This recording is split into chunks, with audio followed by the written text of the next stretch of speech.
Hey, how's it going, guys? So just the other day, I bought this. So this is actually a budget gaming desktop priced at 24,500 pesos or 500 US dollars.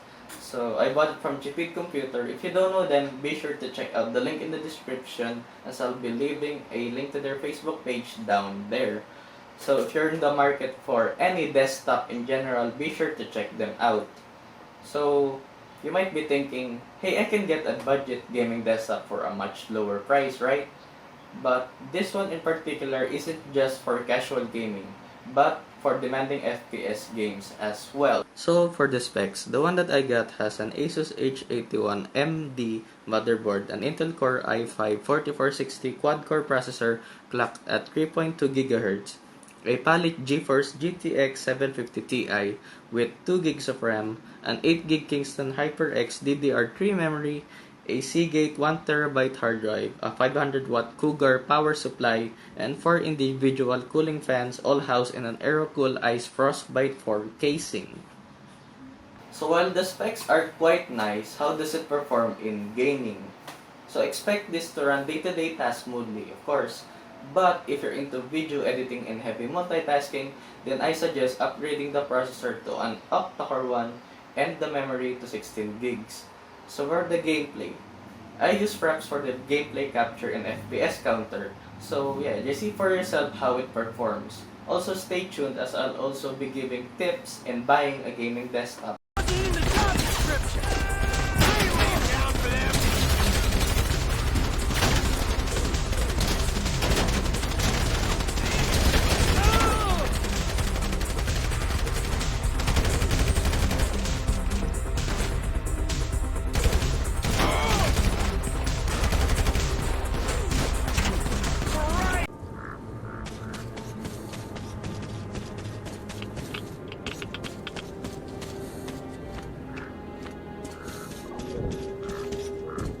I'm in position. I can see you. Something's still burning where the nest was. That's some fine wasteland. You guys sure did a good job here. If you see some kind of movement.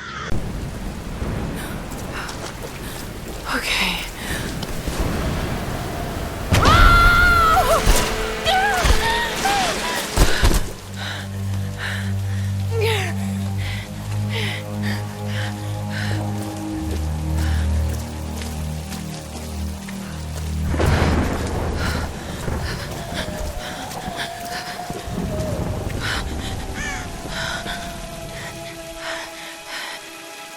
Probably just the wind.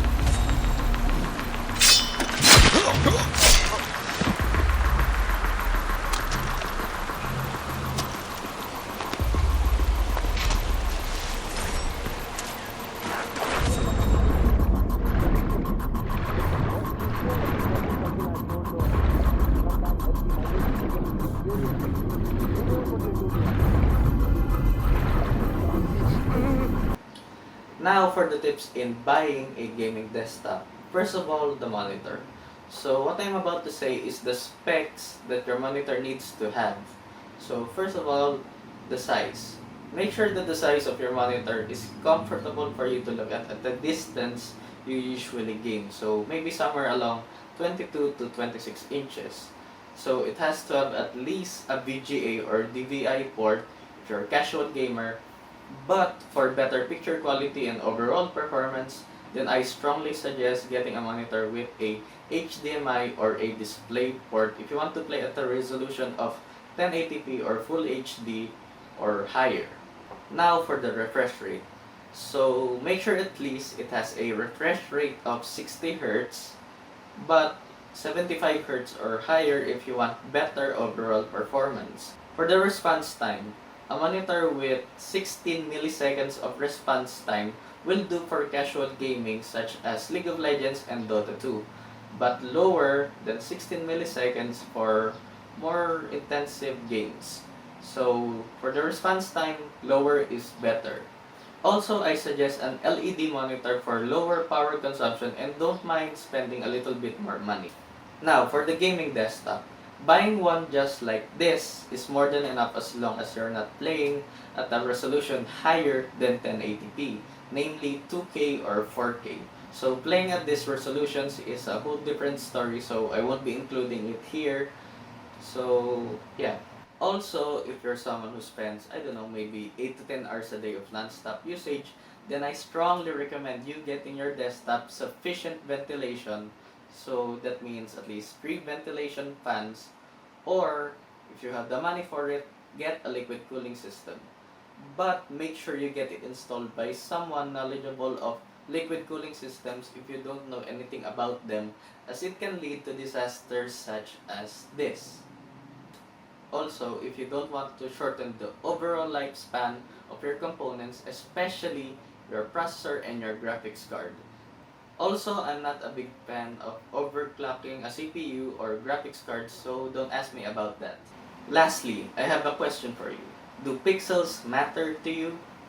If it doesn't, you don't have to spend as much as this, as long as you care about performance only. So a dual-core CPU will do as long as it's clocked at least 3 GHz or higher. 4 GB of RAM will do, an NVIDIA GT 700 series or an AMD R7 series graphics card will do just fine and will cost you an estimate of 12,000 pesos or $250 max. So that's about it, guys. Thank you for watching this video. Hope you learned a lot from it. And definitely hit that like button, subscribe to my channel, as I'll also be doing gameplay commentaries and also a huge help to me. And I'll see you guys next time.